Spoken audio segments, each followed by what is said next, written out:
हरे कृष्णा। मार्गशीर्ष मास के शुक्ल पक्ष में आने वाली मोक्षदा एकादशी एक बहुत ही विशेष दिन है। क्या आप जानते हैं क्यों? क्योंकि इसी दिन भगवान श्री कृष्ण ने अर्जुन को गीता का ज्ञान दिया था। समस्त वैदिक ग्रंथों का सार श्रीमद् भागवत गीता का जन्म स्वयं भगवान श्री कृष्ण के श्रीमुख से आज ही के दिन हुआ था। गीता हमारे विशाल वैदिक संस्कृति का अभिन्न अंग है। इसमें हर समस्या का समाधान है, हर प्रश्न का उत्तर है।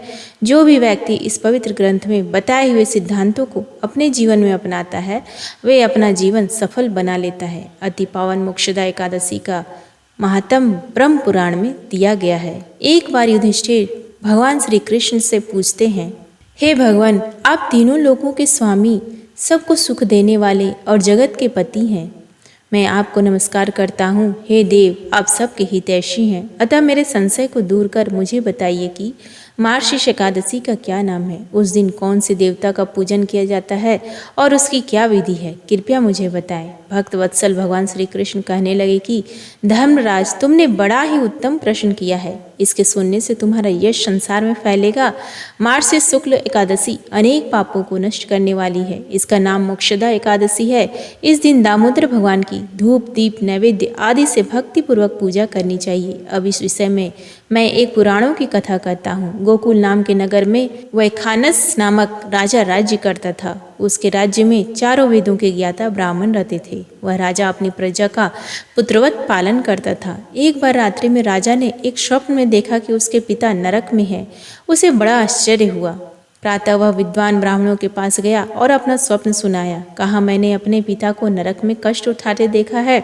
उन्होंने मुझसे कहा कि हे पुत्र, मैं नरक में पड़ा हूँ, यहाँ से तुम मुझे मुक्त कराओ। जब से मैंने ये वचन सुने हैं तब से मैं बहुत बेचैन हूँ।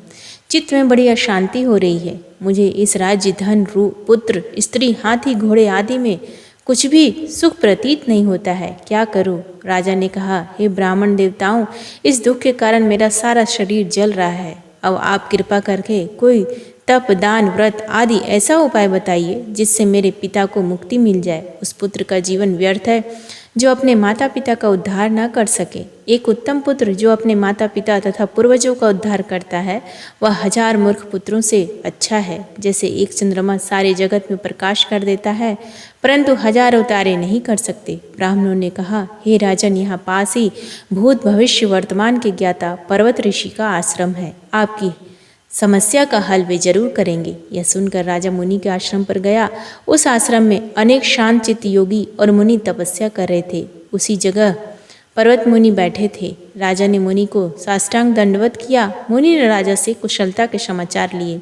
राजा ने कहा कि महाराज, आपकी कृपा से मेरे राज्य में सब कुछ कुशल है, लेकिन अकस्मात मेरे चित्त में अत्यंत अशांति होने लगी है। ऐसा सुनकर पर्वत मुनि ने आंखें बंद की और भूत विचारने लगी। फिर बोले, हे राजन, मैंने योग के बल से तुम्हारे पिता के कुकर्मों को जान लिया है।